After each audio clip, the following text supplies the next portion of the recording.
Good morning. Welcome. Hi. How is everyone today? We're skipping the intro. So yeah, happy Sunday. Hello, Rolando. Lovely to see you. And hello, Thanos. So yeah, today, put a poll on my community page where posts and whatnot go and asked what people wanted. And I gave some options, and this was one of them. And this got more votes than other stuff, so we're going to do this today. Let me close the door real quick. Augustus. I got kitties at the door. All right, so yeah, we're going to do this today.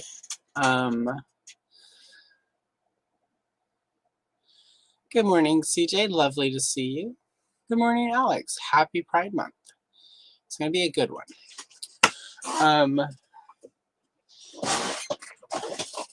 So yeah, today, I'm not gonna lie, last month I did a lot of lives with a lot of guests, so I was like, we're gonna do the first Sunday of the month, just me. As much as I love all the people I hang out with and do these with, it's a little exhausting. So yeah, it's just me today. And we're gonna actually do Harley Quinn. And if we finish, we'll work on the Joker. So I've done a couple pages. I've done most of these pages for testing coloring pencil sets because most of you are not going to have the fancy ass setup I have where you scan it and you print it. Most of you are going to buy books if you do any adult coloring, and Insight Editions does most of the licensed adult coloring book things. So I did this on a video. Let's see, I did this one for a coloring test video. Same for Eclipso here. I think this was a set I did not like because there was no black in the set, so I had to make some compromises, and it just was a not fun set. Poison Ivy was, I did this one. Tomorrow I have a video going live that is another pencil test and has this Two-Face in it. And that's your sneak peek of Two-Face. So anyway, we're going to do Harley Quinn, and if I finish, I'll start the Joker. Next week for the live stream, I will, if I'm here, I will be solo again. I'm not sure if I'll be back. I have to go to Portland, Oregon, which is where I bought my car. I need to get, it's time for its servicing and stuff, as well as I need to see one of my specialists. I have not had everything. There's some of the stuff I need medically. There aren't necessarily people who are removed that can help me with that stuff. So I'm going to go see them. And I think I'm adopting cats. So we're going to have a few more kittens. So it's a lot. So if I am here and get back in time on Sunday to stream, it'll just be me again. And we'll do some lips. So I'll finish everything I haven't finished on streams. Hello, Bedazzle. Welcome. I enjoyed your Beastmaster poll the other day. That's one of my favorite movies. At some point, I'm going to do some Beastmaster content. Hello, Nolan. Welcome. Thank you for coming. Yeah, Beastmaster, one of my favorite movies. Never got action figures. I have been collecting since Origins started. Various Masters of the Universe Origins figures that I'm going to customize into Beastmaster toys. Probably turn that into some sort of a video. Today, instead of Prismacolor, I'm going to be using some of my Black Widows. I'm filming a short later this afternoon of Brave Star, and because Brave Star is Native American, I've worked out a really specific formula for his skin tone that I like, and it was with the Black Widow pencil. So I got these out because, as you can see, there are several sets to get a complete I like these. I don't use them a lot just because of all the tens. I need to put them in a case. But, you know, there are so many things, so many other things going on. Sharpen that really quick. So, yeah, we're going to start with Harley Quinn. Because who does not enjoy a good Harley Quinn? I actually enjoy her now more than I did way back in the day.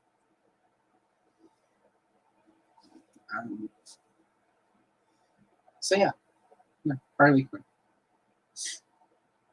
I like her original costume better than I like some of the newer ones, but I get her newer costumes are more in style with what comic books look like now, and my preference of her older outfit is more about what comics used to look like. I think I'm finally starting to just accept the costumes have evolved to what I consider unappealing and ugly. Not to offend me, but that's sort of what things should look like now. So I still will fight to the death for the idea that Superman's underwear should be on the outside of his outfit. I don't think I will ever be convinced otherwise. But I do prefer Wonder Woman with her bathing suit bottom.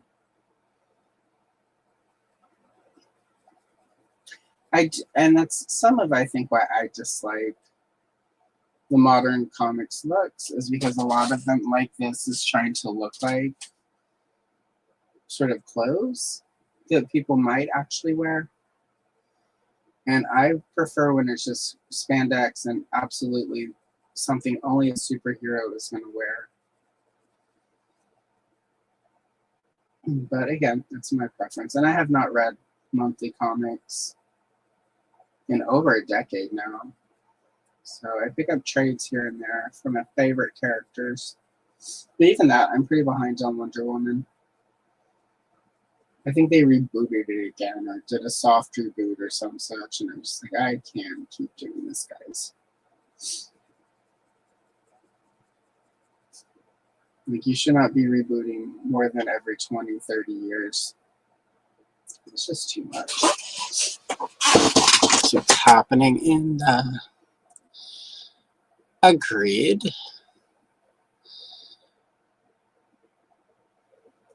Yeah, I don't mind so much when it's... Like with Wonder Woman, I personally liked what George Perez did, where he gave her a couple of different costumes, but sort of those, you know, star-spangled panties or whatever people, you know, like, I know some people are like, it's a little... It's really only for the male gaze, depending on how you draw it. So... It also feels weird when people put their body things onto Wonder Woman, who is an Amazon, who grew up with completely different... I don't know, it's weird. If you grow up on an island nation with nothing but immortal women, you're going to have really different concepts of sort of, you know, you're just going to wear specific outfits, and you don't have to worry about the male gaze, I suppose. And I kind of wish writers infused a little bit more of that instead of covering her up to reflect their own sort of Western European concepts of propriety when it comes to... I'm trying to, like, not just say, like, stop being weird, guys. I like to try to sound smart. But it's just weird. Stop being weird, guys. She's a comic book. We don't need an up-the-butt picture of her. I mean, if that's your thing on the internet, sure, draw it. But I mean, for a monthly comic, like, I'm going to assume most of us read those for the stories and not for up-the-butt. There are plenty of hardworking artists on the internet who can draw you a great up-the-butt shot so that, you know, Thanos, for instance, does amazing work if you're into that sort of thing. And you should go follow him if you want not safe for work, but mirthful and oftentimes hilarious content. But I don't know, a monthly comic. I'm less concerned about, you know, and and I know there are a whole legion of people who like, oh my god, they've made this character less sexy in my monthly comic. I am so sad. It's like, we live on the internet, sir. You can find spicy pictures of every character you could possibly imagine on the internet for free. Stop. You know, stop. Let's make a comic everyone can enjoy. And go back to the days where we complain about the terrible story rather than whether or not there's enough crotch shots or whatever. I don't know. I'm also old, so who knows? This could be what the kids want. And based on TikToks I watch, they definitely are into stuff like that. So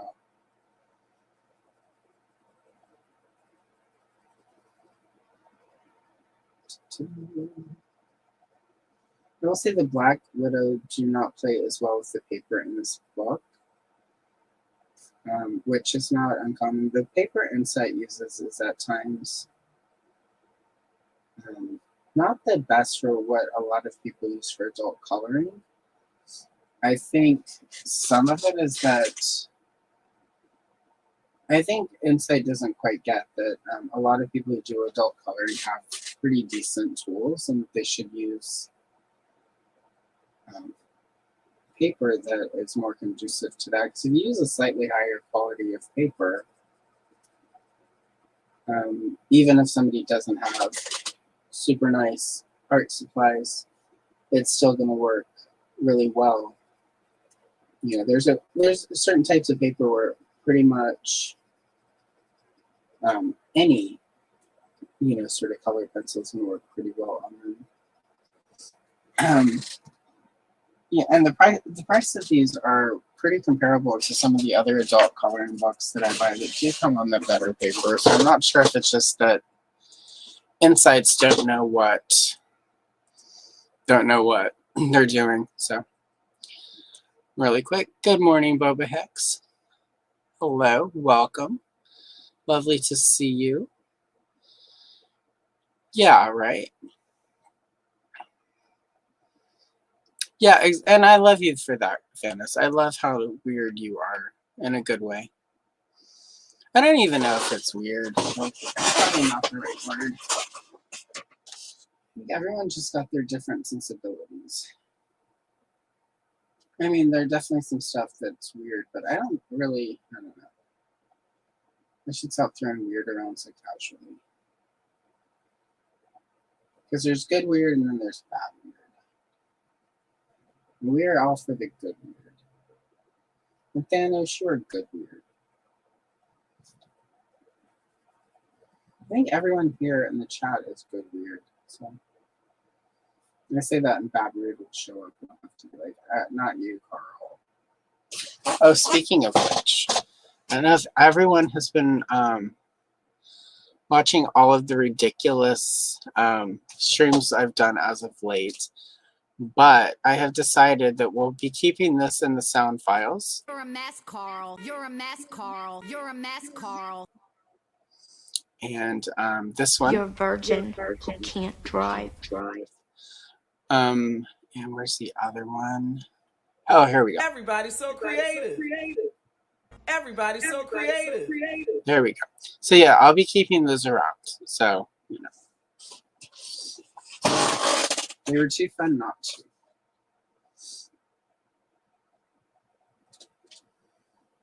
I mean, eventually we'll retire them because they get ridiculous and overused or whatever. But for now, I was like, these are just too fun. And, you know.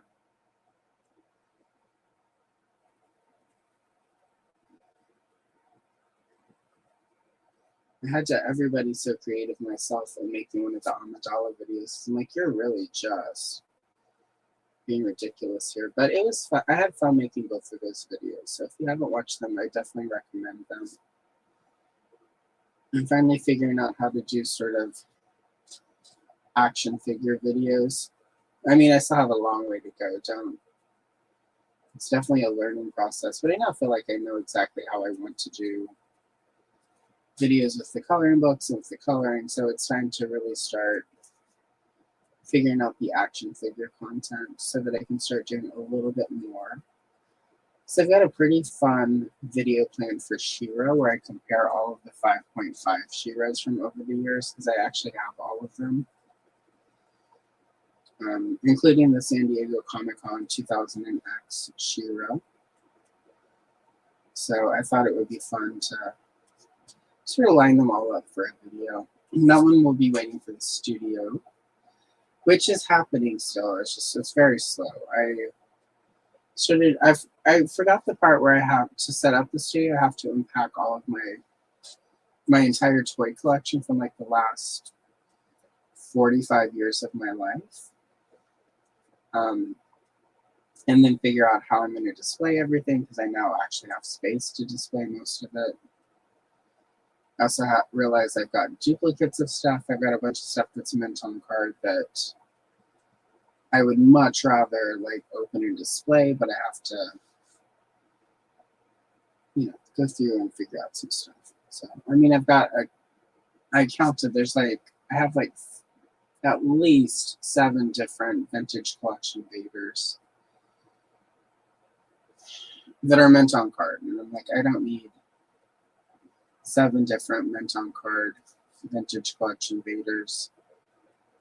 I might need 7 vintage collection Vaders off of cards so they can do displays and stuff, but I don't need that many meant on cards. So I probably will do a ridiculous unboxing video at some point where I just start unboxing all this stuff, because there's a lot of it. I've got like 4 years at this point of Motu Origin stuff. I haven't opened any of my Mattel creations since, what was the last? I didn't open Hero. Oh gosh, I can't remember all of the Mattel creations this year, but I opened one of them. But otherwise, I haven't opened Rio Blast, I haven't opened Hordak, I haven't. Despara showed up early on Friday. I was expecting her next Tuesday, and I just took her right out to the studio. I'm like, not even going to try to open that.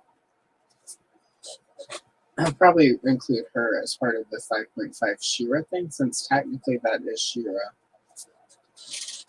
So, but I've got so much to open, so I probably will do a bunch of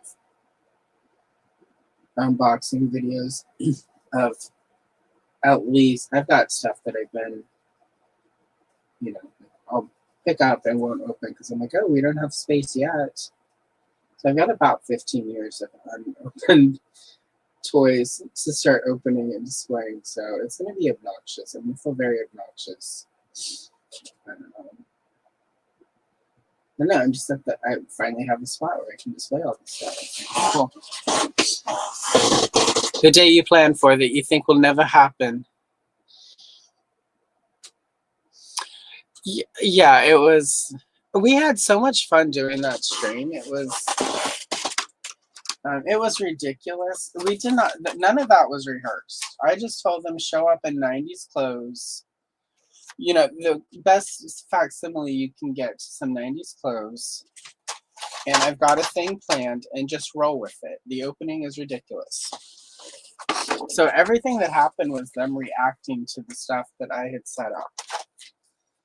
So, Derek, Quip, and Andrew are all, pretty amazing. So if I had given them heads up, it would have probably been even more ridiculous and fun. But I also just wanted to sort of throw some stuff at them to see sort of what, saying improv is not quite, but kind of. And that's what everyone came up with, just sort of on the fly. So there have been discussions about having Quip back and maybe doing some sort of flashback episode. And of course, this time they would have a little bit more warning and sort of have an idea of what's going to happen so that they could also, so it'd be tighter. But I don't know, it's been the last couple of months have been very busy and very tense for me, and it's like this weird thing. So, you know, like I mentioned a few streams back, I finally reached watch hours, so I'm monetized on YouTube now. And you've probably also at least watched 2 or 3 commercials. Thank you for that. Every penny literally counts.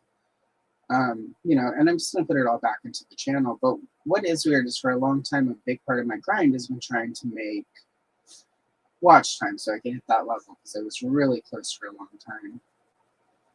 And once I hit that, I was like, realized how hard I've been grinding trying to make that. And I'm like, okay, I've now made that. Now I can sort of take a step back and really start focusing on, you know, I'll be able to have a little bit more fun, I think, now, because I'm going to be a little bit more experimental. There will be some videos that might make you go, what the hell just happened? That's okay. It's time for, I want to have a little bit more fun with it. There will be fewer shorts.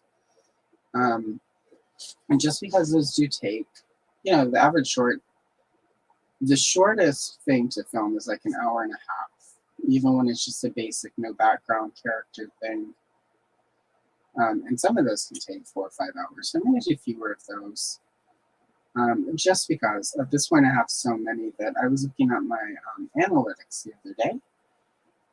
And I've got stuff from a year ago that's all of a sudden, you know, getting lots of views. So it's like the algorithm is pushing my shorts constantly. So it doesn't make as much sense to keep pumping out as many shorts as I've been doing every month, because the algorithm is now pushing out some of the older ones. And, you know, that's cool. Like, oh, snap. I missed some sky over here. Oh, must be different. All right, there we go. But, so yeah, there will be fewer shorts. I'm not going to stop them because I still like them. There's something really nice about just being able to just film and not necessarily worry about voiceovers or a lot of editing. I can edit a short in like less than 5 minutes, have it uploaded and ready to go. So, you know, StreamYard, you're the worst.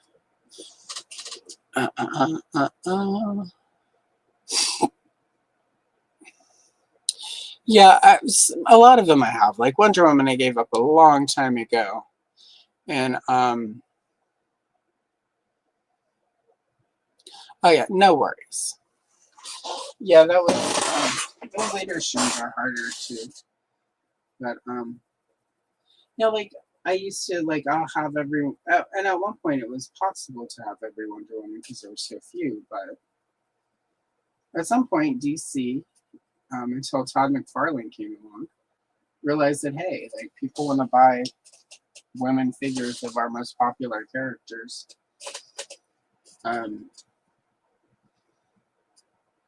So there, you know, there are a lot of Wonder Woman to choose from. So I don't feel the need to get every Wonder Woman anymore.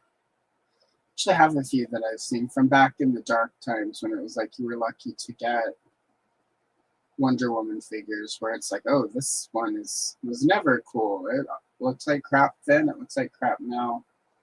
So I am probably gonna thin out. I'm gonna thin out a lot of my DC stuff. I have to figure out, you know, sort of scale, and I definitely enjoy sort of the superpowers scale for DC. For me, that's the preferred scale for a superhero figure.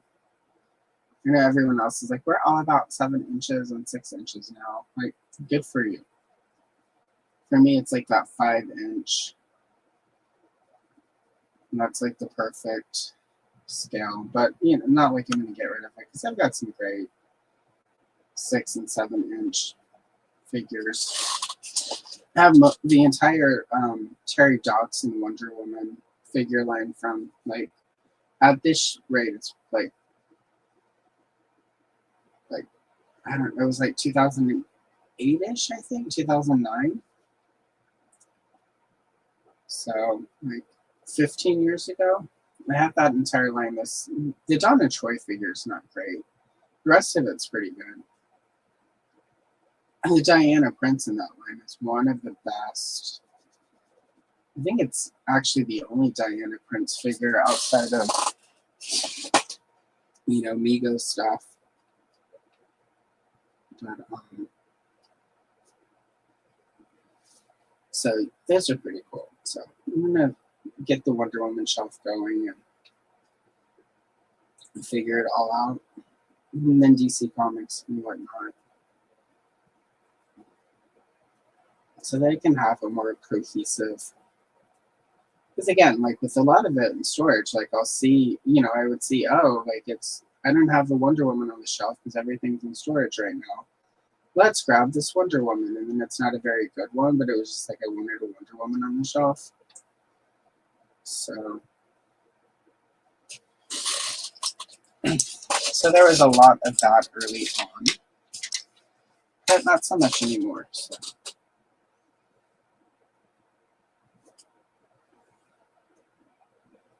Technically these clouds don't need that much, but I am enjoying it.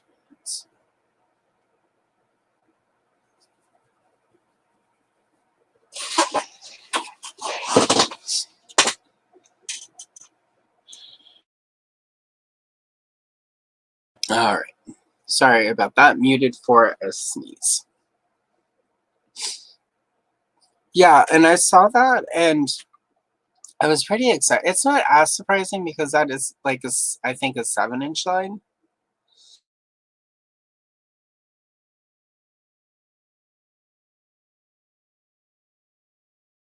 And he has done way more women in that scale. As my friend Miss Andromeda used to say, anything more than 5 inches is a waste. No, wait, anything more than a mouthful is a waste. Let me make sure I quote her accurately. Yeah, it's mine too, and I'm the most critical of it. And because, there's so much good he has done in that line, and the fact that would probably be my favorite line. If he had just thrown, like, a Black Canary, a Batgirl, a Supergirl, just really basic. When Kenner originally planned that line, they were going to do the Teen Titans. All of them. Raven, Starfire, Wonder Girl.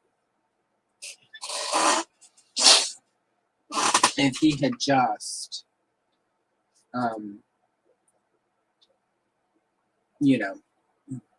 done, Wonder Girl, Starfire. Raven can be a challenge because she has so much soft goods. So, I would get if he would maybe skip that. And his soft goods on superpowers is often trash. But if he had just done Starfire, Wonder Girl, Supergirl, Batgirl, and I think Black Canary, I think most of us who complain about him having that line, we would have had very little to complain about. We still would have complained. Adult toy collectors complain about everything. Nothing's ever good enough. But it would be way less sort of valid because, my complaint comes from, I would like to give you money, Todd. And I would like to give you more money than what I do, because I do have quite a few superpowers. Because again, he's done some characters that are really cool to have in that scale. I have that one of the JSA sets, and it's my favorite. I like that he did the Riddler, Booster Gold, Blue Beetle. I like the sort of what I consider the classic costume for Guy Gardner. He's put some great figures out in that line. And it's literally all he would have to do is, at this point, even if he had just given us Black Canary, it would have been cooler. But it's just he heard the feedback. He said that stupid thing about women figures that one time. And instead of like taking the feedback, like, hey, we do want these, and we're not all serial killers. Instead, Todd just doubles down. So that most of us are hate buying this line because it's like we love it, but we also want to love it more. So hopefully Mattel continues the scale and, gives us, a perfect world. Mattel, unveils their first batches of product, and there's a superpowers line, and it's like, Black Canary is in there. That's all they would have to do. They continue the line and like give us Black Canary and one other woman figure and the Supergirl. Like we would probably all shut up and be happy for a while. I think though Mattel would do more because Mattel understands that superhero has a lot of crossover. They did that whole superhero, which I'll be able to set up my superhero girls collection. I have even the playset for that one. So it'd be nice to set that up. That was a fun line from Mattel for DC. Again, they sort of get it.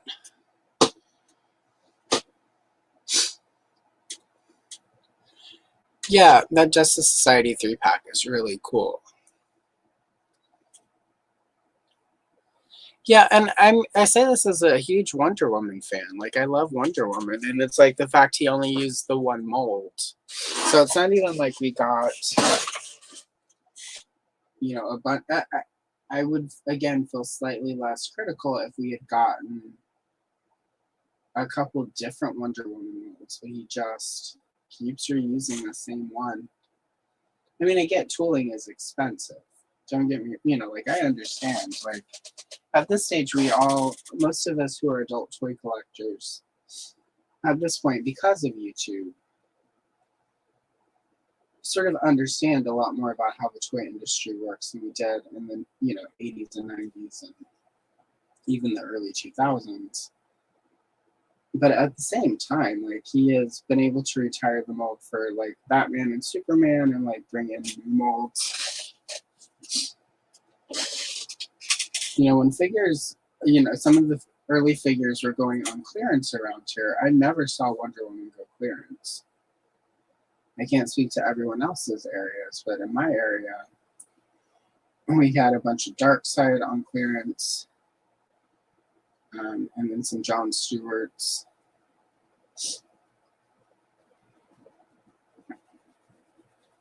And a bunch of the Flashes. And that was all I ever saw on clearance. But it also looks like when those waves came in, they really ordered too many of all of those.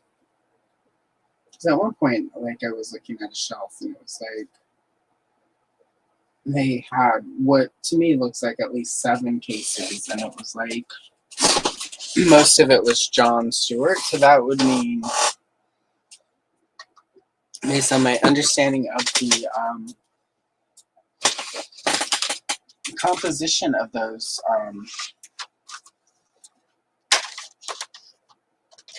cases, like, they got a lot of them in. So the fact that all the Batmans and Supermans were gone does sort of prove the point that, a lot of people definitely are buying for the main characters, but at the same time,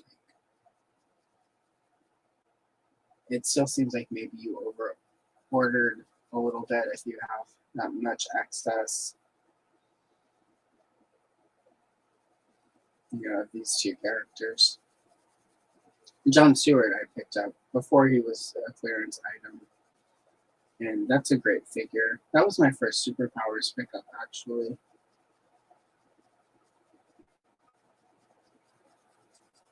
Because, I was like, I've got Superman and Batman. I don't need this Superman and Batman. I need to find my Superpowers stuff. Like the vintage stuff. I found my vintage Wonder Woman. But she was in a box of Wonder Woman stuff, so that one was easier. What the rest of it is.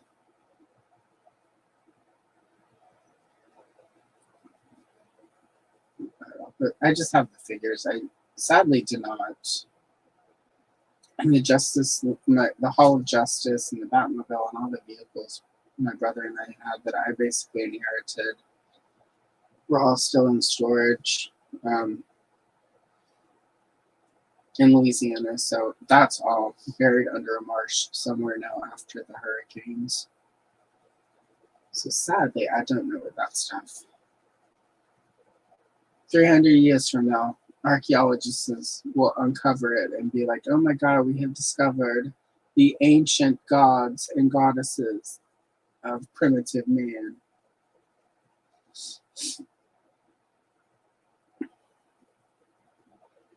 Maybe they'll find the little metal lockbox where I had all of the fan letters I never sent to Huey Lewis and Billy Ocean. Far too embarrassing.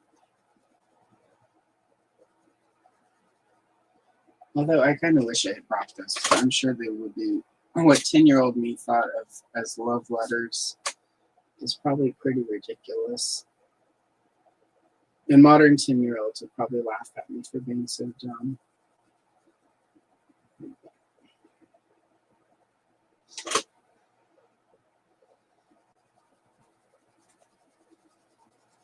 And such weird crushes for a 10-year-old. Billy Ocean and Huey Lewis. Just not. I did have a thing for Billy Idol for a while. That one made more sense, I think. Huey Lewis and Billy Ocean were kind of like mom rock. So I was weird at that age. So I mean, at any age, but you got your typical 10-year-old.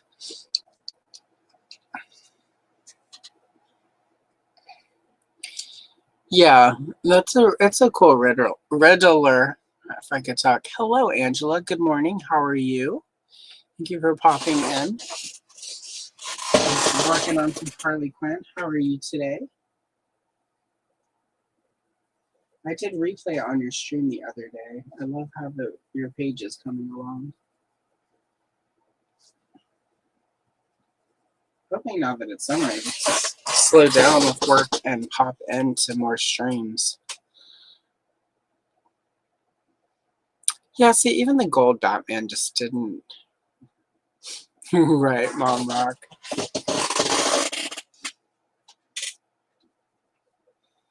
Yeah, my mom had all of Huey Lewis's records, but then they also had like one of the first CD players in our neck of the woods, and I think some of the first she upgraded because she also loved Bruce Springsteen, so she upgraded all of her Bruce Springsteen and Huey Lewis and U2 because she loved Bono. Loved him. She dragged us to, when I was like in 8th grade, she dragged us to see Rattle and Hum in the theater. I can tell you, that was not how I wanted to spend a Saturday sitting in a theater with my mom, watching Rattle and Hum. My dad being really awkward because of how she was obviously into Bono.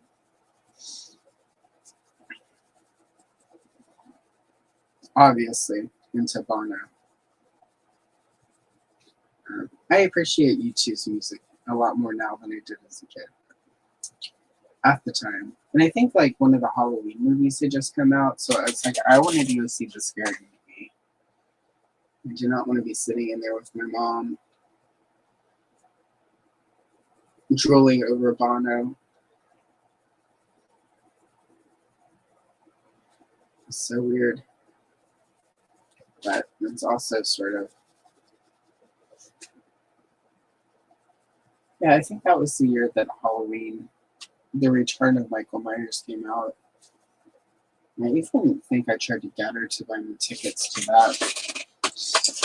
And she would not. She would not. I'm sorry I'm hitting you in the face. I'm just old. Like, I used to always pretend, you know, like sort of talk around dating, stuff like that, but I'm just like, whatever. Like, if you're watching my channel, you're either old or into old stuff, you're fine.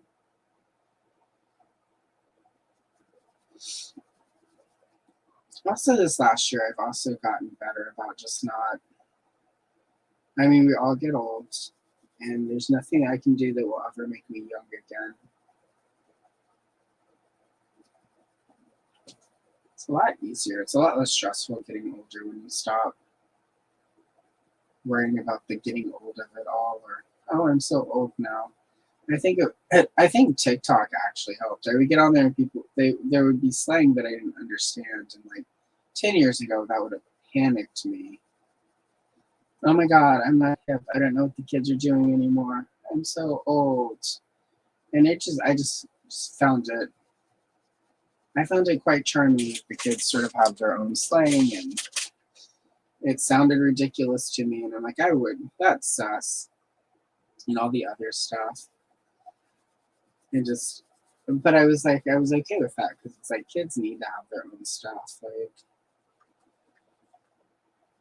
society is so nostalgia driven sometimes that like I had worried about the kids, you know, sort of not getting their own stuff, and at least as far as slang goes, the kids are still making up their own slang. So I like ridiculously misusing it or saying it and sounding as old and unhip as I can. My niece hate it. I mean, I don't tease her like that anymore, but I used to just be like, "Is this boy you're seeing to see without the Riz? Oh my God, stop! It's sus you would say that, but." Or slightly misuse a word or mispronounce it or something, that would drive her crazy as well.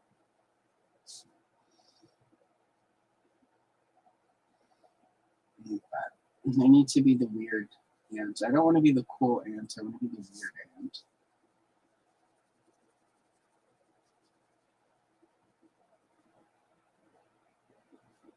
The cool aunt always has to take your side. The weird aunt is the one who's like, you know, you're kind of wrong for that.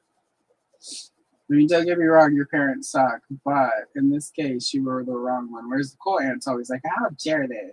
They're the worst. And so,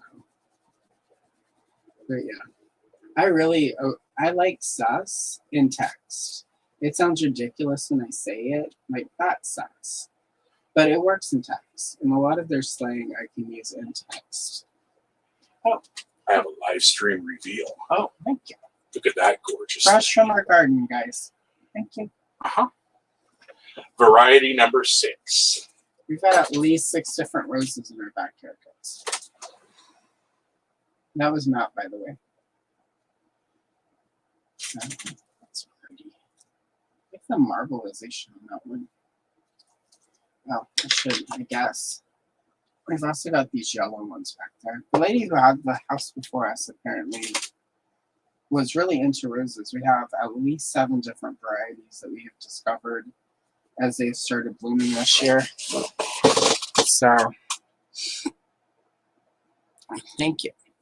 Yeah, I mean, it's, well, he says variety 6, but I know there's at least one other one, because there's one that's a really dark purplish color. So that's the fun thing about sort of the gardening lately is that, you know, we're planting like cucumbers and vegetables, and we've got some flowers, but she planted a lot of flowers and stuff. And so all of that's starting to bloom now. And we're just sort of discovering all the stuff that, she really obviously loved. And that's huge into gardening.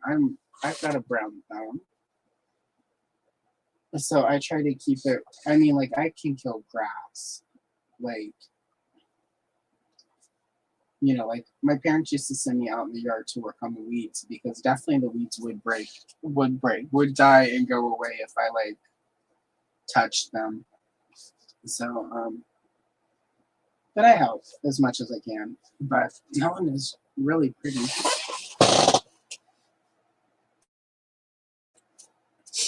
So, yep. And they're all starting to come in because it's just, we're in Oregon. And the weather has been really nice where we're at in Oregon the last week or so. So all of a sudden everything is, it's a nice combination of sort of hot at certain parts of the day and then cool and pleasant the rest of it. So pretty perfect for growing most stuff. I don't know how my sunflowers are going to do. The sunflowers is the one thing I've always been able to grow. It was pretty much all that would survive when I lived in Texas. I would just go throw the sunflowers out in the yard, go to work, and then in a couple months I would have a yard full of sunflowers. And that's about what I can manage to not kill, because you just throw them and run.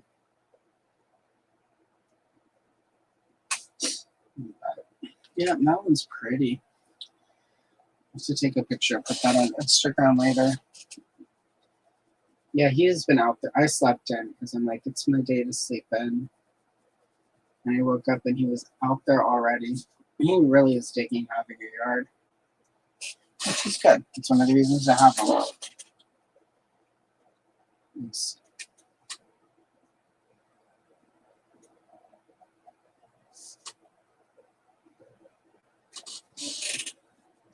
I'm not quite sure why I decided on orange and yellow tones for the walls. Just, that's kind of what I almost always do, right? For some reason with Batman stuff.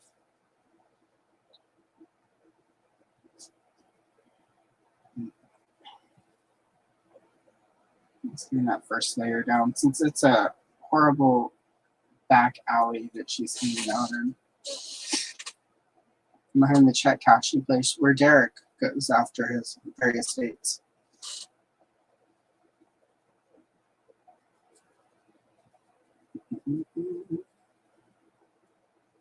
I'm going to go in for the graffiti, I think, and use the paint pens. I think that'll be cool. So that's why I'm not quite worried about if I'm a little off on the lines there. For those wondering, yes, I know I'm a little bit over the lines for the graffiti.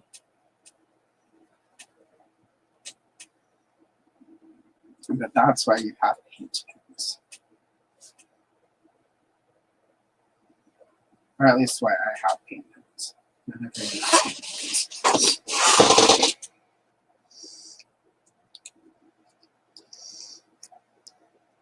Thank you. Yeah, whenever I lived up in Portland, every year I would go at the height of the Rose Garden, and I would take the bus. Well, you take a train and then a bus. At least I would. I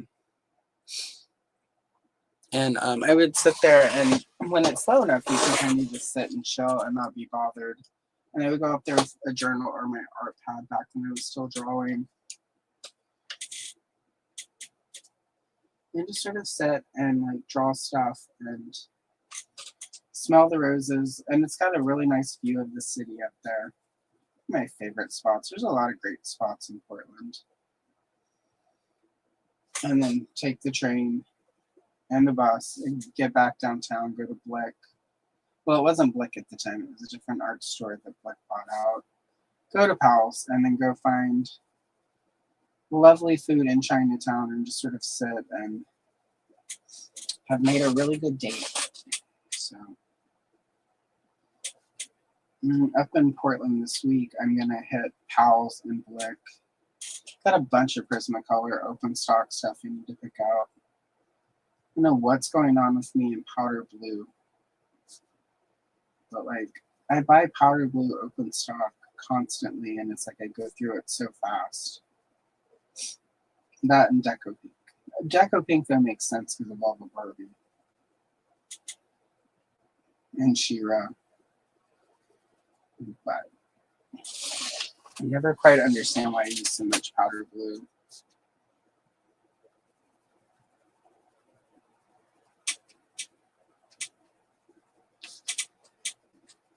But it'll be fun. I'm not going to make any sort of videos while I'm up there, but I will definitely on Instagram do my art haul and any books. Last time I was at Powell's, they had a couple of the some of the Batman, and then some of you here know who Joanna Basford is. Some of you don't. But I found one of her older books they don't have last time finger quote used, but like not used at all. So I'm gonna look and see if they have any of her or Kirby that I'm missing.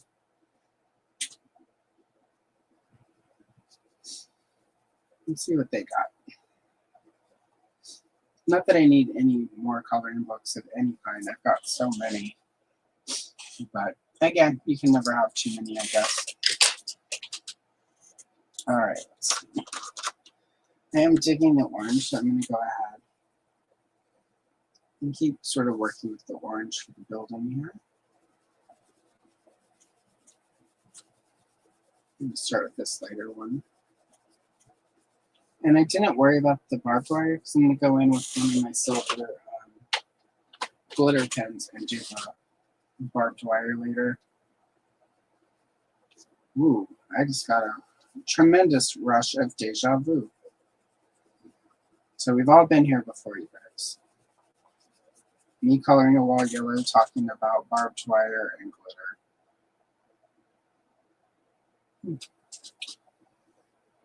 I don't know if that's a good sign or a bad sign.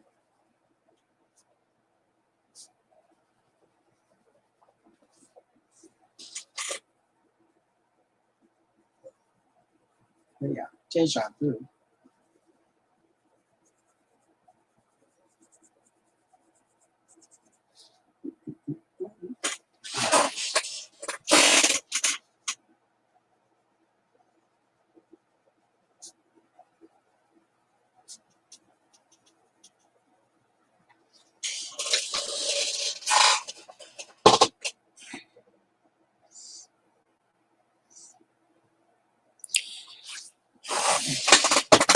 Yeah, it's funny, as a kid, I did not like black and white comics, but lately, I've like...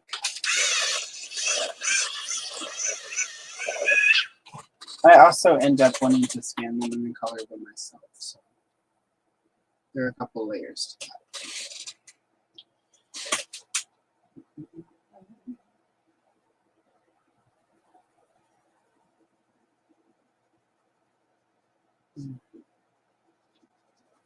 I'm going to go pretty light with these, but I'm going to go in and dirty them up.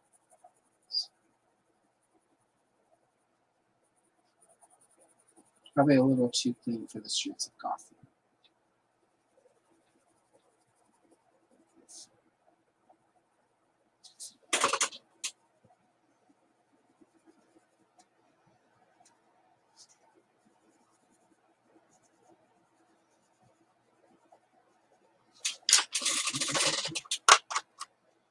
Alright, let's see. Dungeon. Perfect. So one thing about Black Widow is the names are kind of ridiculous, but I really enjoy the ridiculous names.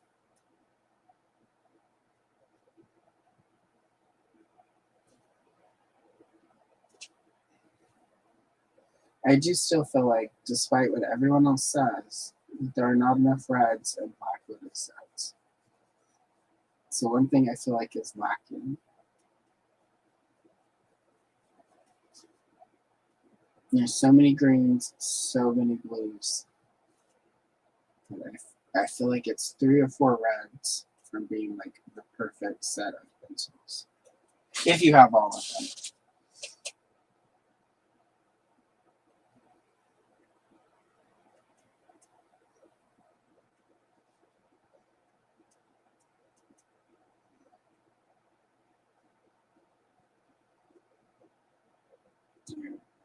Yeah, all right. So, it just needed to be a little bit more dirty.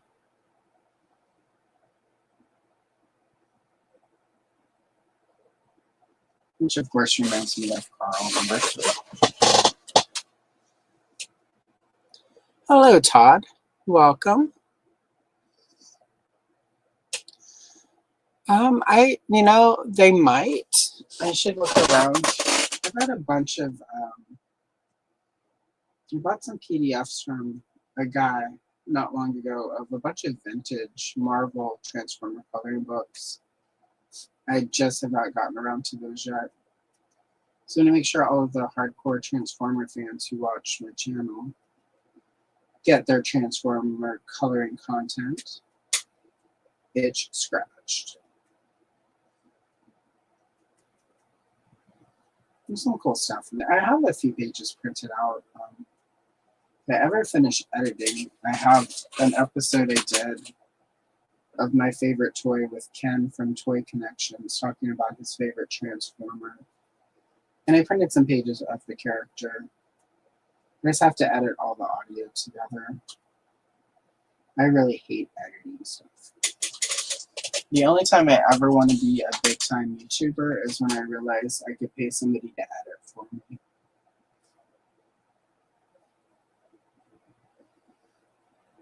So that's how you'll know I'm making big YouTube money, when I'm like, oh, my editor put this together for me. That'll be the key that I got a big giant paycheck from YouTube. Suddenly I'll have an editor.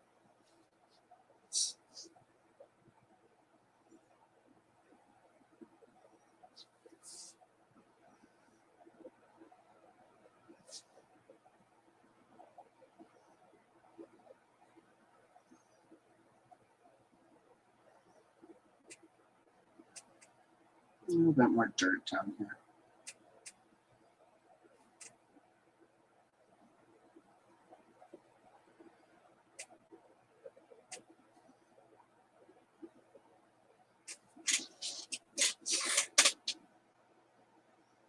Get this dirt too. I mean, I'm assuming a bunch of this along the bottom here is like stains and stuff.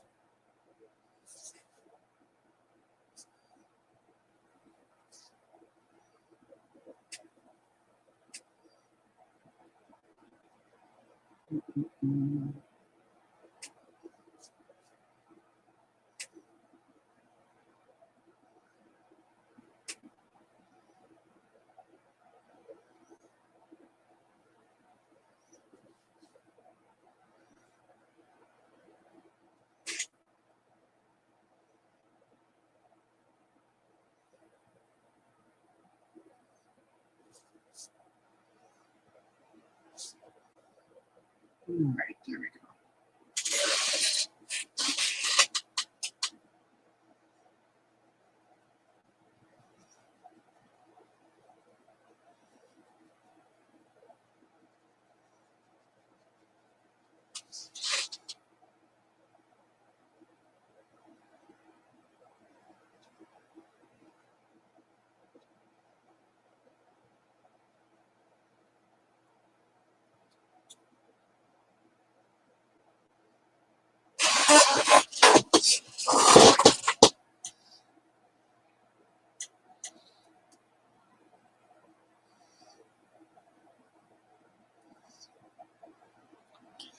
Yeah, a lot of those do have coloring pages, CJ. So I've got,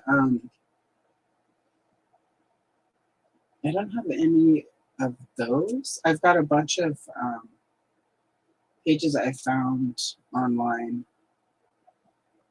of the monster cereals, Count Chocula, Blueberry, and Frankenberry. So I've got some of those. I did one for October for Halloween. I'll do some more this year for Spooky Month.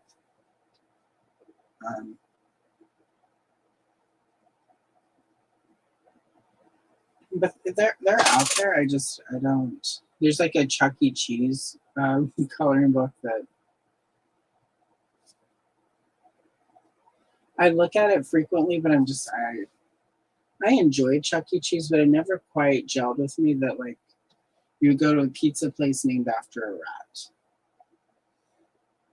And just it seems like not quite. It didn't quite gel for me as a kid even.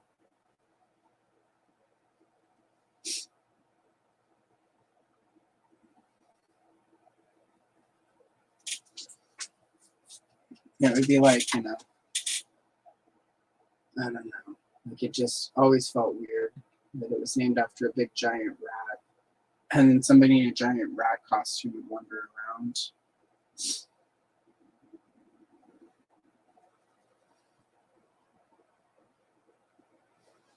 And then you never won any good prizes in that ball game where you threw balls. Like you always had to get a lot of tickets to get anything good. Like some crummy eraser. Like, look, here's a tiny little eraser of a. It's not Pac-Man because we can't afford to pay for Pac-Man, but look, it's a ghost that kind of looks like a Pac-Man ghost.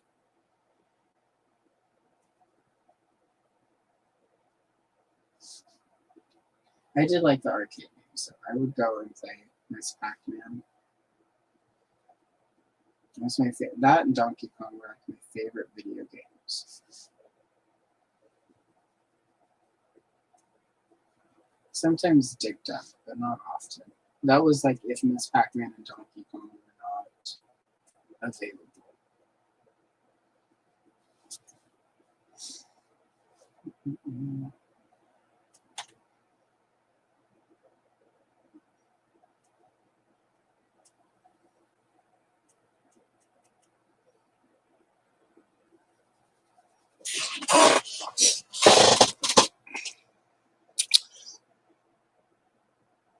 Oh, see, my friend and I always thought it was Charles Esteban cheese. So.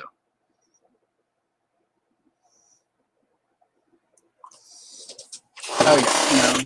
I will go on the internet and look for, usually to see if it's out there. I usually try to buy stuff. Because sometimes the free image, because I make content from it, I try not to, because sometimes a lot of the free coloring book page websites actually just steal it from other people. So I usually try to source it. And I buy a lot of stuff from retro reprints. Or I buy it myself and scan it. There's some people on eBay that, not eBay, Etsy that sell PDF scans of old coloring books that I will use. And sometimes if I don't feel like scanning a book and I can find a PDF copy, I will go that route. Like I've got a bunch of Gem and the Holograms. The one coloring book that I do most of the pages from, I've got that on PDF from retro reprints, but I have like 3 copies of it because it's been printed it was printed a couple different times. So there was one that has like 3 extra pages, and there's one that has 2 extra pages, and then one that's missing those 3 pages. And like you find a lot of Gem and Holograms books that have been colored in. So it's kind of trying to put, what I have to do sometimes is try to put a book together. And there's some coloring that's easy to clean up when you scan it and then go into like your Photoshop like program. And then others are really hard to clean. So anytime I can find a PDF that I can purchase, I'm going to do that. Like I've got a flip through of the Gem and the Holograms book. And for that, I picked the one that had the best coloring in it. One of them, the kid that had it, actually did a pretty good job coloring it. So, but when I do pages, it's from the copy I bought at Retro Reprints. Because all I have to do is print and then color. And it's not, because it can take hours to clean a page. So, especially if it's been colored. So anything I put though on my like community tab, like here's a free page, that's something I've scanned and cleaned myself. So I don't ever put up something I purchased,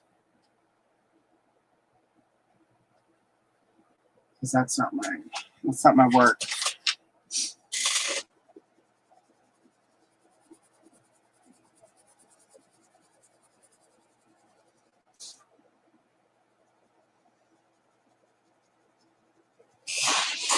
There we go. I think the wall looks pretty good. I don't know why it keeps. I'm gonna have to replace StreamYard. They keep getting worse. I do too, Angela. It's funny, I do a lot of Barbie and the Rockers pages, but I always like Gem better. I find Barbie and the Rockers interesting because it was essentially like Hasbro, Mattel trying to, kill Gem and the Holograms, and it kind of worked. It split the market, and the dolls were cheaper than the Gem and the Hologram stuff. But I just...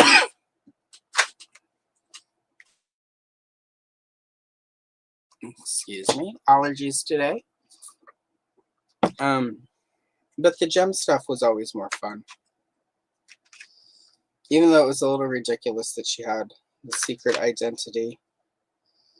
Alright, let's see. Oh, here we go. This one will work. And I'm definitely going to have to just break all of these Black Widows out of the tin and put them in a case so that I can more easily find what I'm looking for. Maybe I'll do that tonight after I finish filming some shorts. Because I got a new case that will fit all of these. So yeah, that'll be a good end of the evening activity.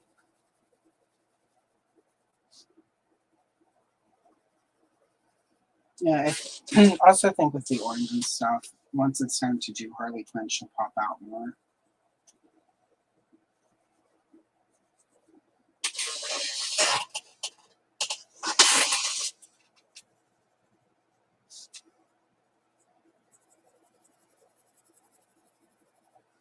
Yeah, with comic book characters, I don't have to worry so much about realism. I can just sort of go comic booky.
I've had way more Barbies as an adult than I did as a kid.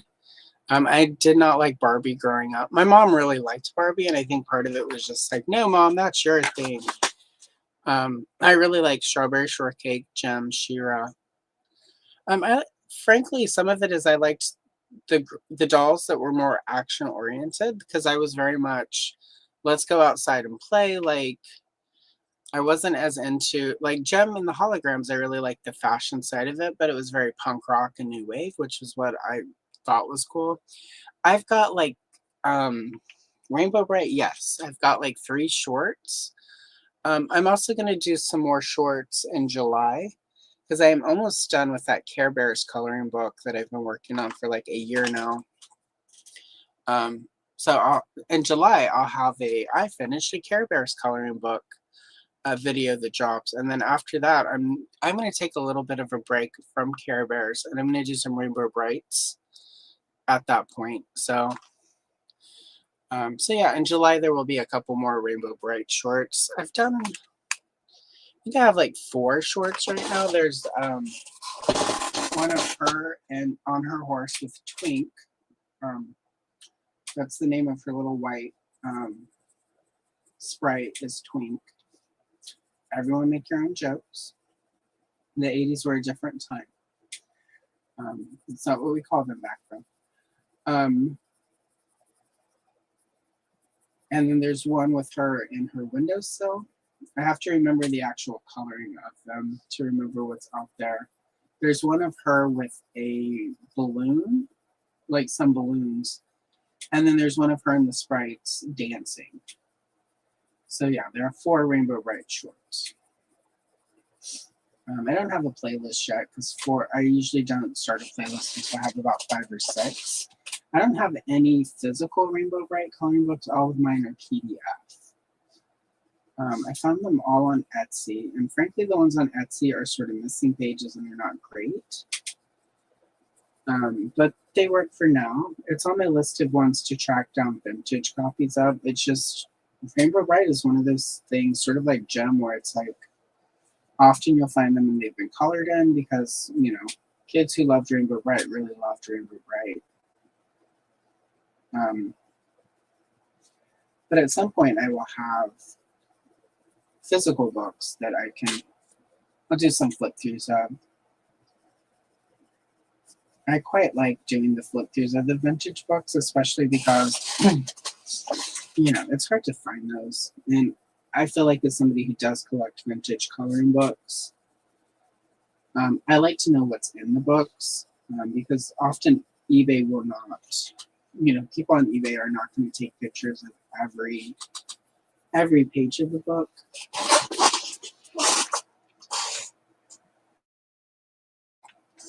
Also, eBay people are getting really bad about using AI descriptions for coloring books. And I'm going to tell you, if you sell on eBay, I get they're pushing the AI, but what is not helpful at all to me if you don't have a lot of pictures of your vintage coloring book is, wow, you could own this vintage, highly collectible coloring book from the Rainbow Bright franchise that people loved in the 1980s. Your Rainbow Bright vintage collection will love this extravagant book. I mean, it's like, I need to know how many pages are colored or the missing pages. And your AI description does not tell me that. And I'm also to the point where if you're using AI and I send you a question about your product because your bad AI description is not actually telling me what I need to know about your item and you do not get back to me within 24 hours, I'm just not going to buy your shit. So I apologize for the S word, but literally, I'm not going to buy your shit if you are lazy and use AI and then don't respond to my question in a timely manner. Because I don't know what you're actually selling. So, it's just weird. Like, I get AI makes some things easier, but if you are too lazy to properly list a vintage item of some sort, or whether or not pages have been colored or are missing, are incredibly important. Just putting that it's used does not tell me, you know, like, especially with a coloring book, like, used could just mean that it's not new.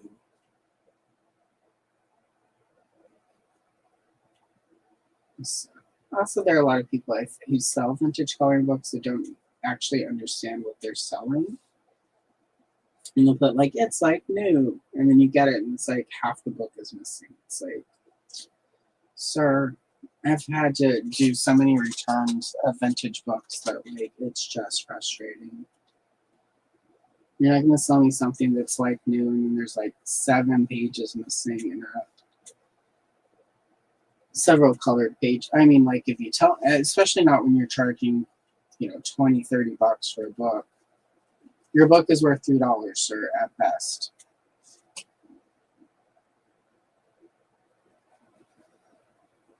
It's just weird. Like, I get there are people who sell a lot of stuff on eBay, and I get there's some stuff you can really easily, you know, just sort of do an AI listing. Like, I'm not saying, like, don't use those tools.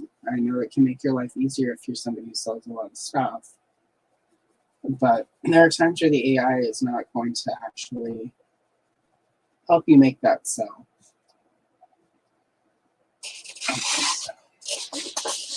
And I will send your shit back. I know, right? Oh, I say so much worse all the time. I try to keep it's Sunday morning though. I do try to keep it tame on Sunday morning because I know a lot of people are going to be popping in who it's Sunday. Like everyone, it's just a gentler morning. Yeah, not good at all. Yep. Yeah, and again, a lot of people do eBay as their side gig. Hello, Ria. Lovely to see you this morning. I get people do it as a side gig because I used to, back in the day, I would sell stuff on eBay. It's how I bought a lot of my vintage stuff. You know, I would buy a lot of books or comic books or action figures, take what I wanted out of it, and then turn around and list, you know, the excess on eBay. Like, I got a lot of stuff. I did not spend any money out of pocket for a long time on eBay because I would get a lot and then flip it and, you know, keep what I wanted. And it's not easy, but, you know, as long as you are accurate in your listing, like, let people know what they're buying and people will buy it and you will have a happy seller. You know, like if there's a crease in a comic book, it makes a difference between that comic book being, you know, like mint condition and being near mint condition. And there are people who are on eBay who don't get that. Or they'll sell like an old Superman comic book from like the 70s and they're like, this is obviously worth hundreds of dollars. You know, because they went on a price guide and saw that, oh, it's selling for $100, but then didn't look hard enough to see that that was mint condition and theirs is, you know, hanging by a staple. I mean, there are a lot of, you know, like I buy a lot of coloring books. There are a lot of people who are really good about knowing what they've got and listing it accurately and taking good pictures. And those people I appreciate. I save anyone who has more than 2 or 3 coloring books at any given time that I have a good experience with. I save, I check. I will message them even and be like, these are what I'm looking for. If you come across it, let me know. You know, I try to support. I like to support people who are selling on eBay because usually that's a small business. But, you know, I like to support people trying to do their thing. So it's just frustrating that they're bad actors. And I feel like, you know, when the economy starts sort of being difficult for people, like you see more, I don't even want to say bad actors, you just see people who are like scrambling to make money, who are like, who don't know that, you know, this old copy of this coloring book or comic book or even a book, and technically, yeah, it's highly collectible if it's in a certain condition and they try to sell it for more. And there's some dude on eBay that has the Star Wars Dip Dot set that I did the video on last week. And he's got it listed for like $1,000. I think it went down to 700 because it's mint and it's sealed. And it's like the only ones that are worth that are like your box is not in the box for your Dip Dot set, sir, is not in $700 condition. And a lot of the audience, you know, a lot of the people that are going to be looking for sort of that particular item were dying off, were old. It's basically me, sir. I'm the only person who's looking for this set at this point. Let it go. You're not going to get $700 because I have the set. But I also think there are people who don't know how all this stuff works, but they will buy stuff thinking they can flip it for a lot of money and they overspend. And they try to get back what they actually spent on it. But that's a subject for another time. But yeah, hopefully I will find some. That was a long tangent. Thanks, Angela. Sorry. This is an Allison stream where we bounce all over the place. But yeah, and hopefully we'll find some good in hand that I can own physical copies of Rainbow Bright. Because I was a little too old when she came out because she was geared a little bit to smaller kids. But I always liked the vibe of Rainbow Bright. I never had any because it was mostly ragdolls. And I definitely was sort of on the tail end of, I was, I think, like 10 or 11 at that point. I can't remember if it was 84 or 85 when she came out, but I was somewhere in there. So it's a little too old for her. I mean, based on how, now, of course, I have a bunch of Rainbow Bright. I've been buying all the Royal subjects. I think I have all the Rainbow Bright dolls that they've released so far. I'll get to display those as well.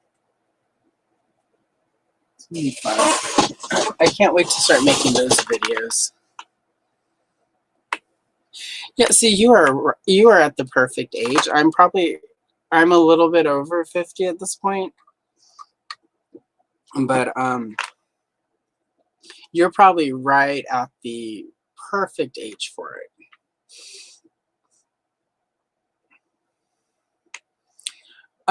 So, yeah, if it's your personal figure, do whatever you want with it.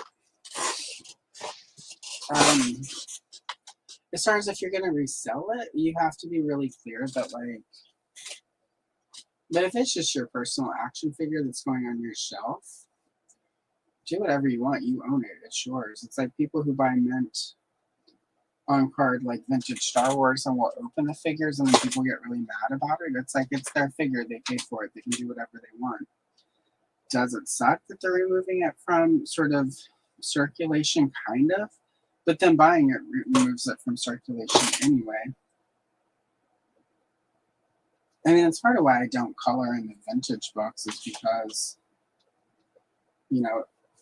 even though I'm scanning it and cleaning it up, I do kind of, like, want original versions of them to survive. But there's enough of some stuff out there that's just not. It's also that weird thing where there's not really, as far as like action figures go, like the only worth that old action figures have, and it's the same with books, same with comic books, etc. It's only what people are willing to pay for it. And again, this is really sort of bleak what I'm about to say, but for a lot of sort of, for instance, let's just say Star Wars. For a lot of like vintage Kenner Star Wars action figure stuff, once a big chunk of us sort of pass along and move to the next, whatever you think happens after we're alive, heaven, reincarnation, what have you, whatever your belief is that happens after this, a bunch of us that are really into this stuff are about to go, and the kids don't have the same attachment. And so sort of opening or painting or whatever a vintage item right now seems like a big deal to those of us who collect it. But 15, 20 years from now, if we're all still here, the people who are going to care about that is so small, so minor, that any perceived worth is going to be gone, because it's only worth a certain amount if somebody's willing to spend that amount on it. So anyway, economics by Allison. Bet you didn't expect an economics lesson this morning, guys.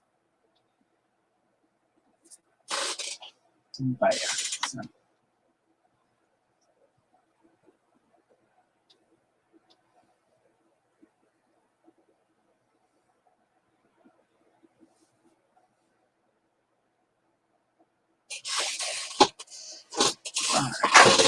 Oh my gosh. StreamYard is the worst. I don't know why it keeps... There we go. It keeps taking over my camera and then being weird. Yeah, like, it's about whatever your collection needs to be. Make your collection for you. Enjoy your collection. Whatever makes you happy to look at it. The world at times is really unpleasant. Like, do whatever is going to, within, without hurting people, of course, but do what it takes to make yourself happy. And if that means you buy some action figure and paint it and people get all butthurt about it, well, Unless they were going to buy it from you, that's none of their never mind.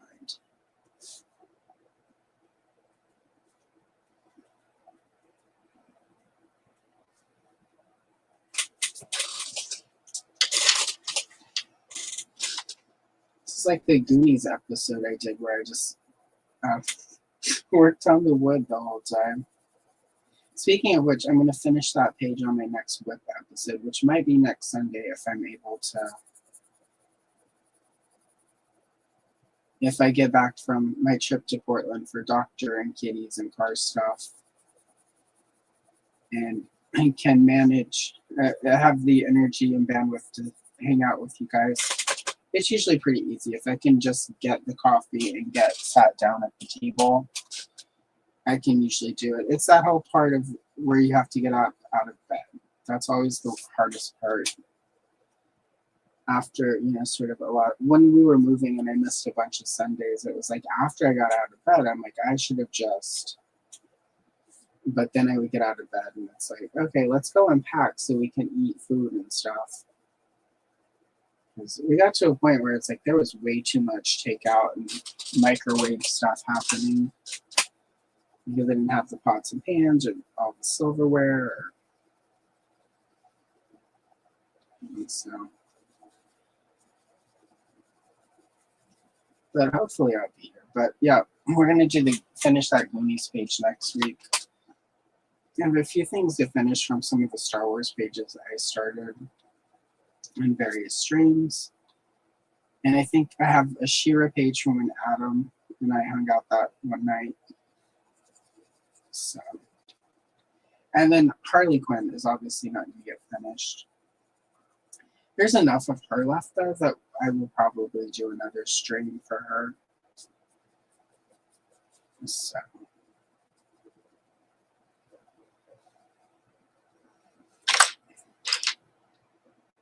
It's going to be a good page when it's done. She is pretty dynamic. I think I'm also one of the only people who liked that Birds of Prey movie that they made. I just thought it was one of the last things I think I saw before the pandemic locked everything down. So I don't know if some of it was just like, because when it came out, I knew it was coming because, I was getting, I have friends who are up in Seattle talking about how,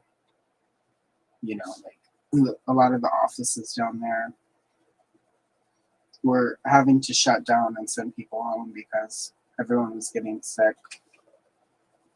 So, but yeah, it was a fun movie. And again, I know not everyone dug it, but I actually like Margot Robbie as Harley Quinn. I did not like Jared Leto as the Joker, but I also don't like Jared Leto, so. Which is weird because I used to really like Jared Leto when he was on My So-Called Life back in the day. And Jordan Catalano was the hottest. And at some point, it just, I don't know. I think it was, when I first moved up here to the Pacific Northwest, I met a friend. And I mentioned Jared Leto, and she's like, oh, we don't talk about him. So he used to have this band, and they were playing a club here in Portland, and she and her friends were at the club for the show, but not his show. It was the band that played after his band. And this was all ages, so they were like 13, 14, and 16. And they might have been rude. They may have talked through his entire set, which is not the best, but it's all ages, 13, 14, 16. Kids are gonna kid. But he got so mad that he dived off the stage and punched her friend. And it wasn't the 16-year-old. And then they kicked them out of the bar. Well, the club. So ever since then, I've been kind of like, yeah, never mind, not so much Jared Leto. Because, one, underage. Two, like that's never the way you should react to somebody talking through your set. 3, I went and listened to his band's music, and I also would have talked through the whole set. And 3, you don't jump into the audience and punch a child because your music is boring. So anyway, I've kind of not liked him since I heard that story. And she's not the type of person who would make up a story about Jared Leto. So you do sometimes run into people who make up preposterous stories. But she is not the type. And she now works in the industry, so.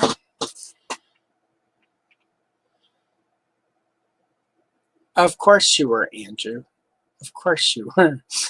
Where else would you be? Ooh, that sounds cool. Nice. I'm glad you got some sleep, Andrew.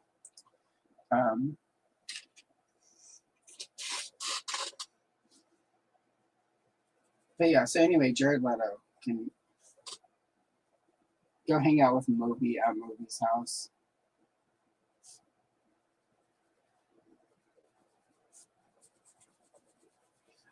You guys will be excited to hear this. I am hopefully at the end of summer gonna go hang out with my friend in LA for a couple days.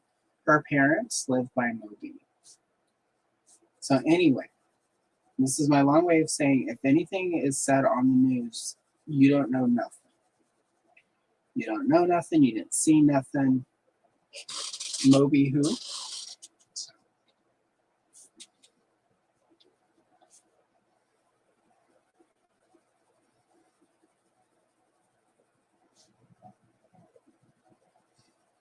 Which is what most people at this point say. He's not been relevant for years, so. I'm gonna be in a world of hurt one day if something actually happens to Moby. I'm gonna be the first person LAPD comes to talk to and fly up to Oregon. Ma'am, you have said some really troubling things about Moby, and it's like, well, nothing as troubling as any of his music, sir. I mean, have you listened to his music?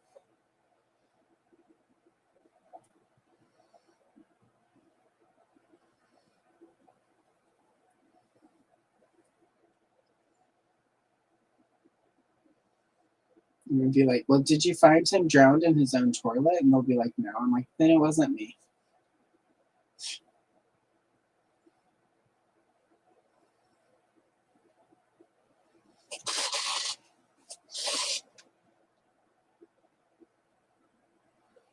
At the minimum, though, I'll get to drive by his house and scream he sucks at him. So it's my favorite thing to do in LA. That and going up to Griffin Observatory and then going down to Santa Monica Pier. I don't know if it's still there, but the last time I went to LA, and every time I've been to LA, there's at the end of the pier, there's this big Tex-Mex restaurant. Their food is mediocre at best. They make really good margaritas, and although I mostly don't drink anymore because I'm old and get a headache within 3 seconds of drinking, anything beyond like a glass of champagne on my birthday, I will still kick back a couple margaritas in LA. There's enough smog there still, though, that, like, you know, that and the booze counteract each other.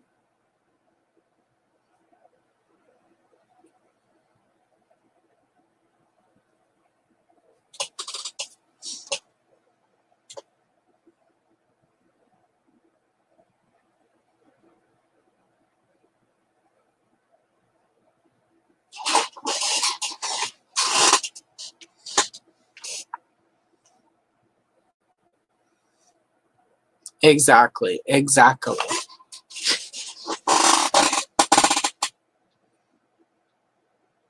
gonna go private it. I will go and private the stream if anything happens. Digital footprint removed. They will never find it.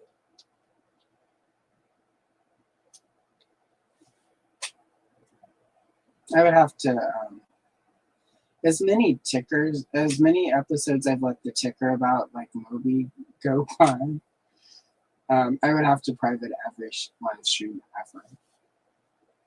ever.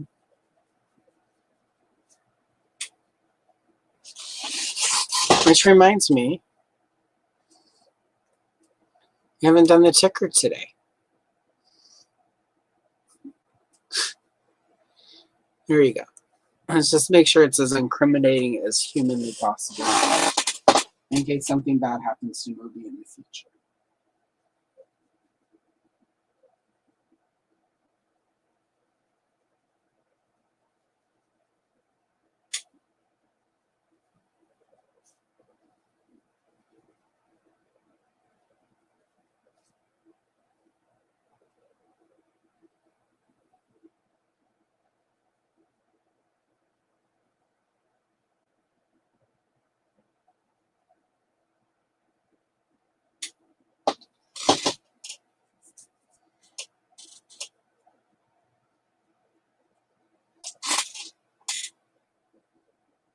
Yeah, I need to stop this.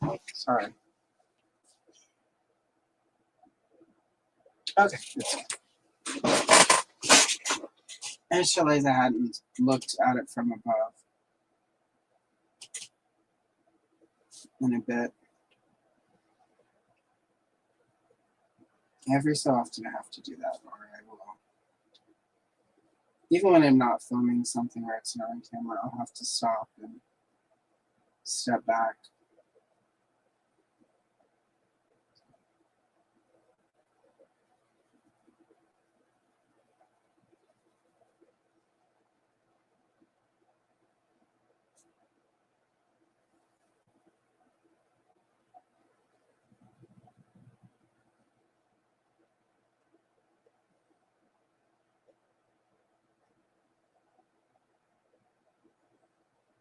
All right. There we go.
Actually,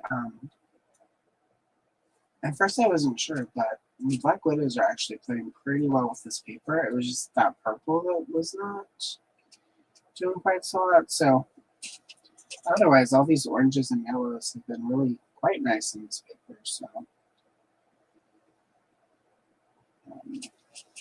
I'm obviously not going to do a Black Widow review video because I've had these so long and used them and love them so much. It wouldn't be a review. It would be these pencils are amazing. Look how much I use them.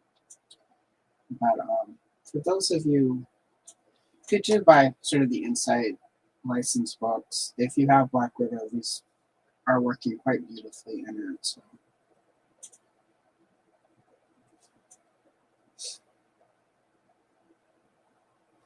The video for tomorrow with the Too Faced, it's the warmer set, which I filmed a while back.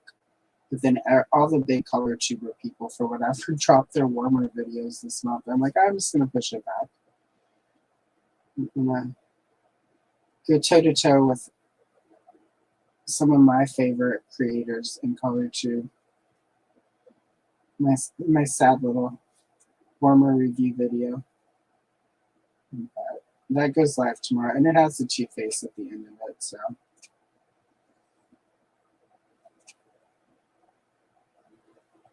But I will, spoiler alert, I will say that set of pencils did work well with this paper as well, so.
Thank you, CJ.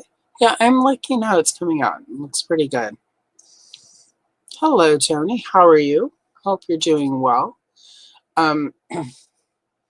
We haven't settled on a date, but Tony will be here, I think, sometime in July, I think, is what we did.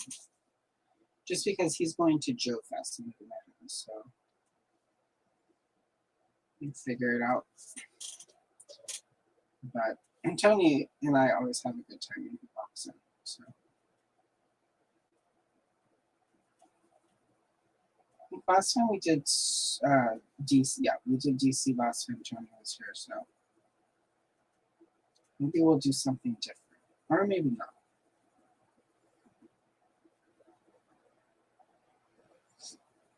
Yeah.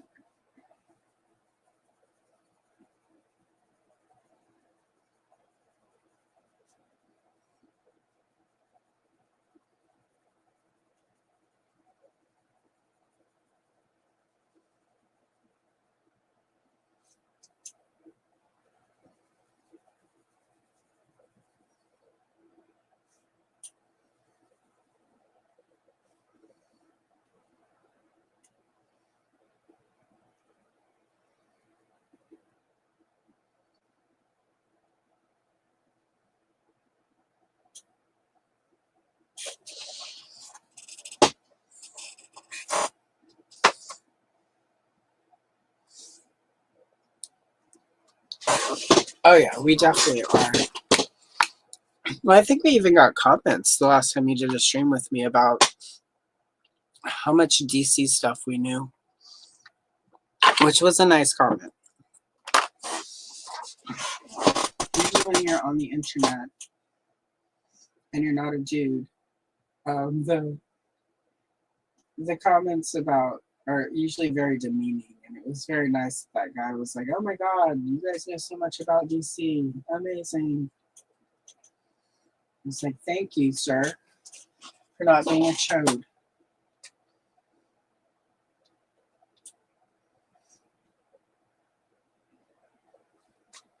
It's really weird when people are chodes to me on the internet, and it's like, sir, I am old enough to be your grandmother at this point, and I will buy you socks for Christmas that are 2 sizes too small, and be like, well, maybe you can lose weight in your feet and fit them.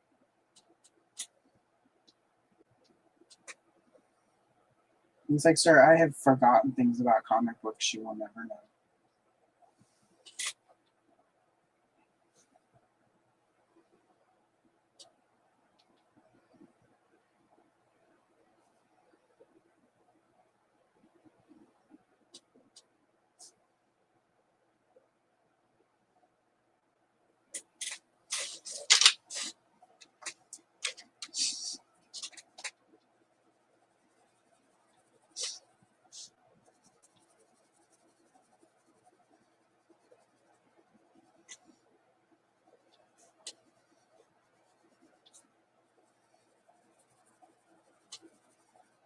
This is what I do like about Black Widow, is even on this paper, I'm able to do lots and lots of layers.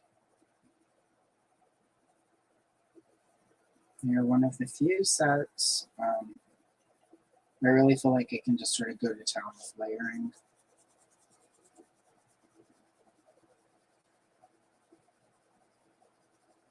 Like, I'm pretty much done with these bricks, but I could probably get another 2 or 3 layers with different pencils on top of this. So it is kind of spendy to piecemeal the sets together to get the full range, but it's not as spendy. And in my opinion, it's worth it. It's a pretty good set. So. And even if you only do like one of the 10 sets, usually they're pretty well rounded so that you're still getting a pretty full range of use out of them. Because I did put them together a set at a time.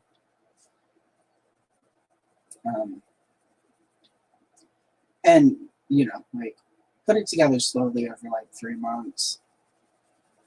And my birthday was in there, so that year Matt got me a couple of sets for my birthday. So it went a lot faster than it normally would have. And so definitely recommend them. I think you can do open stock with them now from the creator of it, but it comes from Australia, so it takes a while. And with the ever-changing tariff system, I don't know how open stock would work. I don't know if we have tariffs on Australia or not,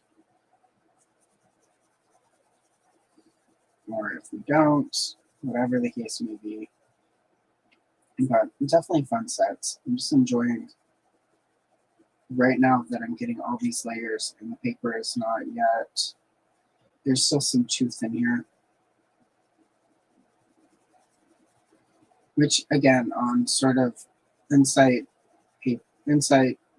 editions books, their paper sometimes doesn't have quite as much tooth as some of the other adult coloring books do.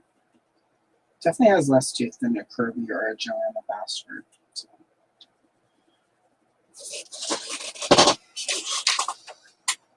All right.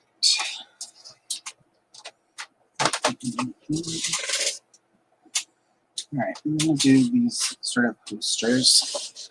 Oh, we got only about 10 minutes left, so I'm gonna use Aquarius. This is one of my favorite colors in this set. It's a really fun turquoise, but I think it'll also work really well against all of the yellows and oranges to help the poster stand out.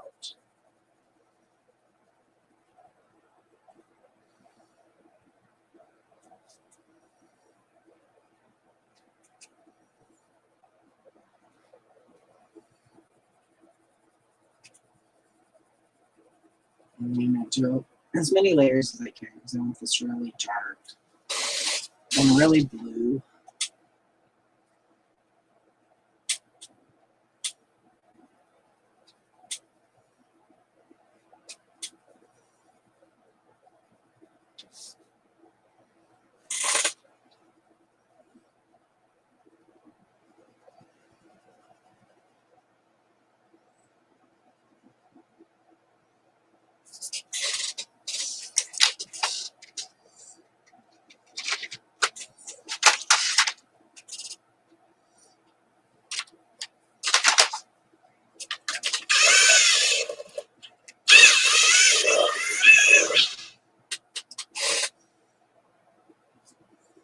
for here, I'm going to use turquoise.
And a really dark opal green here.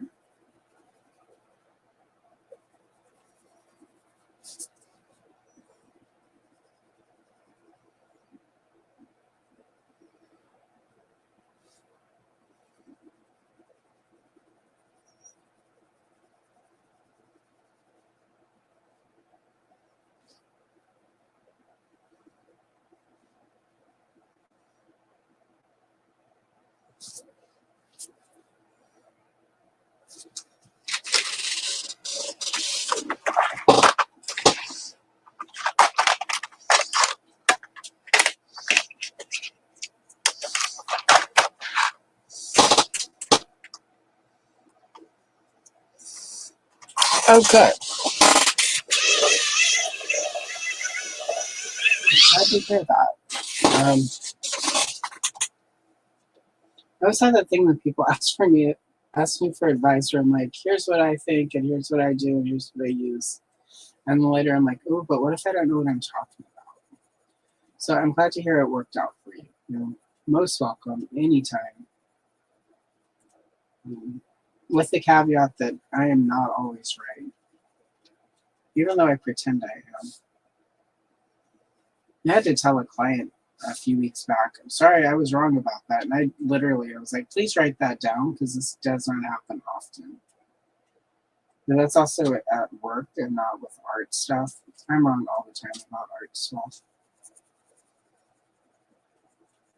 Art is so, like, especially materials and like supplies, like sometimes something will work beautifully for you and then won't work for someone else. Because so much of it is like how hard you hold the pencil, or how, like with colored pencils, some people, if you're very heavy-handed, some pencil sets aren't going to work as well. Some pencil sets might work better. So it's really weird. Like, I would get frustrated when I first started trying to pick up some techniques and stuff, doing YouTube tutorials, because stuff wouldn't work for me. And then I found, I would find somebody who was as heavy-handed as I was, and they would do it, and I could replicate that. And I'm like, oh, it's just there are variables for art. So it's not as scientific somehow as I would like. All right, let's see.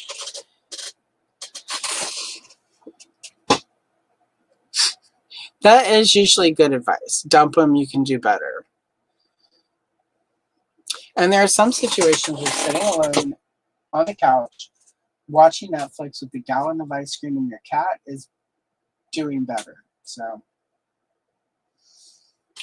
I always, when I stopped dating Carl's, the way I broke the habit was I finally admitted to myself I don't need anybody, but I would like to want people and enjoy people.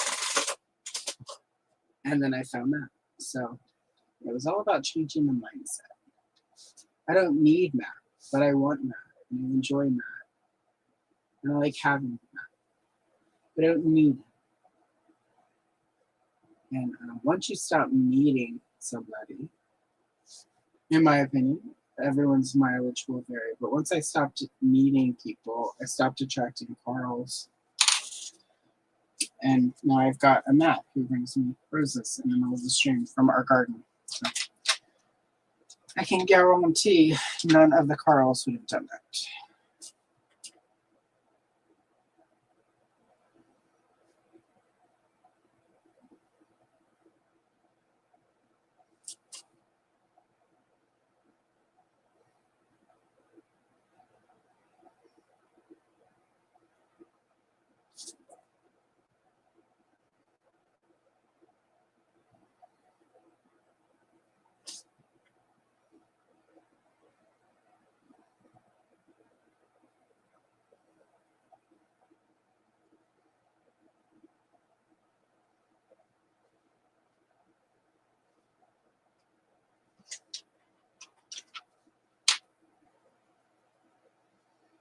Wrap these windows up, and then I think, yeah, we've got 4 minutes left. It's almost time to be done. Just having fun with this page. I don't want it to end, but it needs to end because I need to go eat lunch and start dinner. I'm going to do a tomato soup tonight. And tomatoes and the garlic have to roast for like an hour before they're ready to be go to stage 2 of the soup. This is the second time I've done this tomato soup. If I do it a third time and it's good again, I will actually post the recipe on Instagram. Because it's hella easy.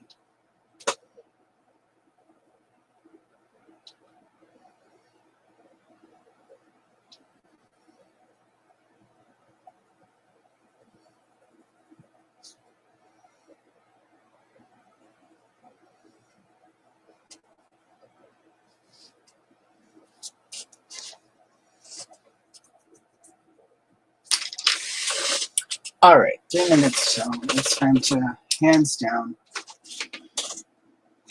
Oh my gosh, I haven't thought about hands down since like art class back in the day. Hands down, period's almost over. Right, where is, there we go.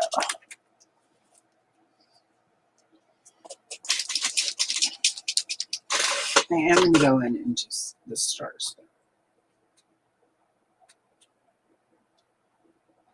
Oh, I think, there we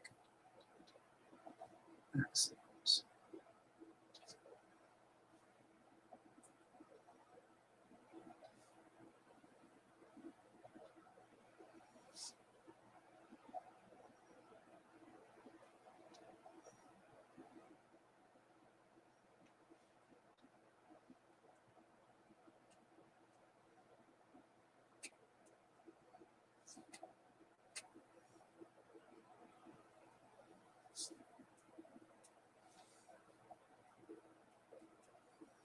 Yes, there are a couple extra ones in there.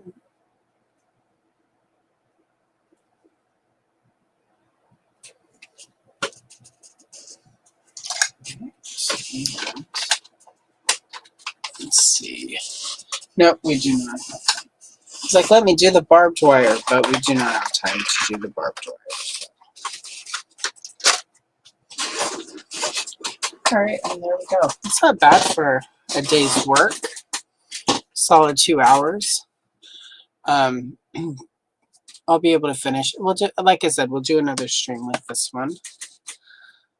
Really quick, let's do the what's coming up. All right, so tomorrow I do have the I tried warmer pencils video coming up. Please, and you'll get to see that cool two-face. I'm really proud of the two-face actually. So definitely check that out. Please, I appreciate it. And then there are some shorts, and on Tuesday, Tuesday is the 3rd, right? Yep. I've got a Miss Pac-Man short where I used all paint pens and Neo Color too. I didn't use any colored pencils on that one. I've got a Wonder Woman short, Strawberry Shortcake and Purple Pie Man short. And then Friday is Color and Chill, Trap Draw, Masters of the Universe, Vintage Cardback. And then Sunday is a G.I. Joe toy catalog from 1986. Next Sunday, if I am here, again, depending on how wiped out I am after all the stuff in Portland, I will do a whip video where I work on some of the all of the pages. The Goonies page has to get finished. This probably will not, because there's still at least one full stream out of this with everything still left. So we will probably do another stream for this one. Let's see. So next Sunday, if I'm able to stream, and I'll let you know on the community tab if I'm going to be able to make it. We'll do whip. The Sunday after that is Father's Day. I am not going to have a guest that day because most people will probably be spending it with their dad. My dad is in Texas, and I'm going to call him, but he's pretty old. He's not going to be able to do very long on the phone. He just had some surgeries. I don't need to keep him on the phone very long. He needs to get his rest. So I'm going to do a live stream, and I'm going to color some Darth Vader because that's how we celebrate Dad's Day here, is Vader.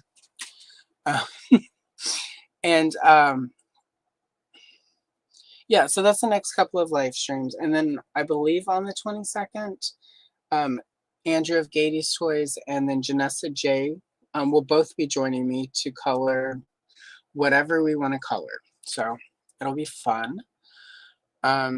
Anyway, I thank you for hanging out with me, and I appreciate, that you guys appreciate when it's just me. I love people. I love having guests, but there was a lot of streams and a lot of guests. I am an introvert, so every part of being on YouTube at times is a lot of work in a good way. So it's good to grow. So with that said, thank you for joining me. I appreciate you all so much. Wait, let me get the official. If you enjoyed this video, don't forget to hit the like. And if you'd like to see more like these, you should subscribe and set the bell notification. Thanks for watching Allison Troy Retro Toy Princess. I will see you again in the next one. Bye.